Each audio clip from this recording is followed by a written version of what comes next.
নমস্কার বন্ধুরা, আমাদের ধাবাতে আপনাদের সবাইকে স্বাগত জানাই। আজকের পর্বে নিয়ে এসেছি দুর্দান্ত স্বাদের একটি নতুন রেসিপি। ঘরে থাকা মাত্র কয়েকটা উপকরণ মানে চাল, আলু, ডিম এইসব দিয়ে তৈরি করে দেখাবো দুর্দান্ত স্বাদের ইউনিক একটি রেসিপি।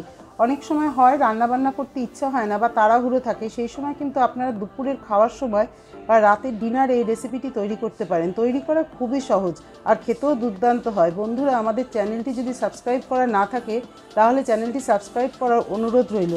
চলুন ঝটপট দেখে নেওয়া যাক আজকের রেসিপিটি। এর জন্য 500 গ্রাম মতো গোবিন্দভোগ চাল নিয়ে ভালো করে ধুয়ে জল ঝরাতে রেখে দিয়েছি। আর আমরা নিয়েছি 2টো পেঁয়াজ, 1.5 ইঞ্চি মতো আদা আর 10-12টা রসুনের কোয়া। আমরা এগুলো একসাথে একটা পেস্ট করে রেখে দিলাম। 1 কাপ মতো সাদা তেল নিয়ে নিয়েছি আর তেলের মধ্যে অল্প সামান্য হলুদ আর নুন দিয়ে আমরা হাফ সিদ্ধ করা আলুটা লাল লাল করে ভেজে নিলাম। আমরা এই তেলের মধ্যে ডিমটা হালকা করে ভেজে তুলে নিলাম।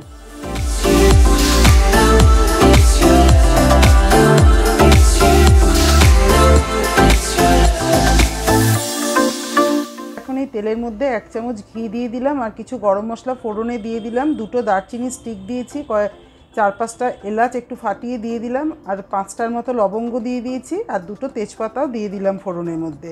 দিয়ে এবার আগে থেকে যে পেস্টটা করে রেখেছিলাম পেঁয়াজ, রসুন, আদার, সেই পেস্টটাও দিয়ে অল্প হালকা নাড়াচাড়া করে কষিয়ে নেব।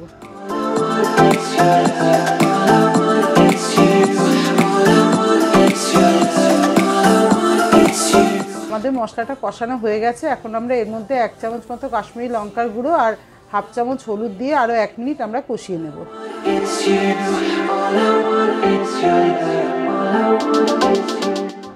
আমাদের মশলাটা কষানো হয়ে গেছে। এখন আমরা আগে থেকে ধুয়ে জল ঝরিয়ে রাখা গোবিন্দভোগ চালটা দিয়ে দিলাম। দিয়ে আমরা কয়েকটা কাঁচা লঙ্কা এর মধ্যে দিয়ে দিচ্ছি। দিয়ে এবারে এটা 2 মিনিট ধরে ভালো করে একটু চালটা ভেজে নেব।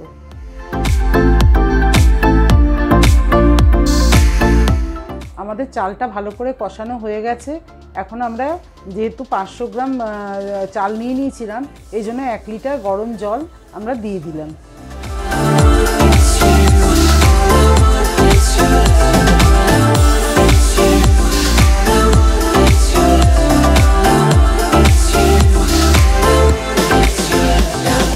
এবার আমরা স্বাদ অনুযায়ী নুন, মিষ্টি দিয়ে দিলাম।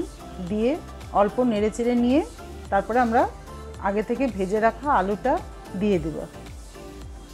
দিয়ে অল্প নেড়ে আমরা গ্যাসটাকে সিমে করে ঢাকা দিয়ে 10 থেকে 12 মিনিটের জন্য রান্নাটা হতে দেব।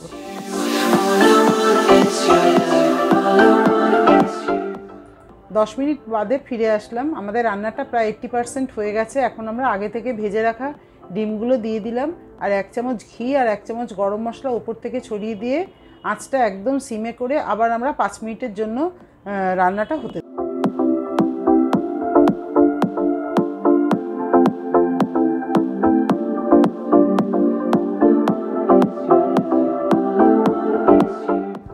তৈরি করে নিলাম খুবই সহজ ঝরঝরে একটি রেসিপি। বন্ধুরা, আপনারা অবশ্যই বাড়িতে ট্রাই করবেন আর ভিডিওটি ভালো লাগলে একটি লাইক করে দেবেন আর কমেন্ট করে অবশ্যই আমাদের জানাবেন। আর প্লিজ আমাদের চ্যানেলটি সাবস্ক্রাইব করে দেবেন, এতে আমরা একটু উৎসাহিত হব আরও নতুন নতুন রেসিপি দেওয়ার জন্য।